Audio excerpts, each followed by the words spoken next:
Anong unit mo? Tama ka! Bobo ka! I-report kita!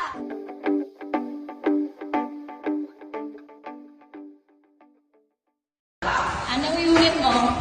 Tama ka! Bobo ka! I-report kita! I-report kita. Maniwala ka sa akin. I-report kita. Manyak ka! Leche ka! O ano? Bobo! Bobo!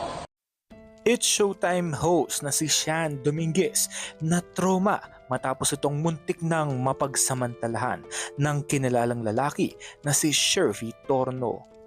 Narito ang post ng daddy ni Sian. Tonight, my family were bothered to what happened to my daughter. She was attemptedly raped by this guy named Shervy S. Torno, a gay bar dancer and performer. Short story is, the suspect followed my daughter to her condo, forcibly preventing the door to be closed and held her waist, forcing to kiss her. Good thing that my daughter is strong enough to resist, and the suspect ran.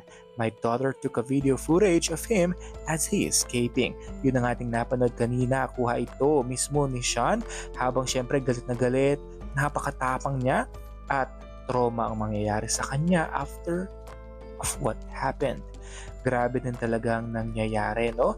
Ito pa naman at nag-react ang boyfriend ni Sian na si Kai Suzon. No one should ever have to endure or face the threat of sexual assault. Good thing my Sian fought back and nothing serious happened. To everybody who experienced sexual assault before, know that you are not alone. Fighting back is always important. To the guy who sexually assault, na pertain niya si Shervy Torno, you're getting what's coming to you and I will see you soon.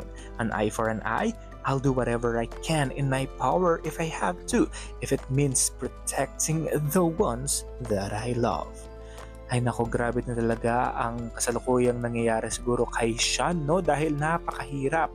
Biruin mo, nasa condo lang siya, hindi niya alam kung safe ba siya o hindi dahil nagkumukuha lang ata siya ng laundry sa baba at ito na nga ang nangyari.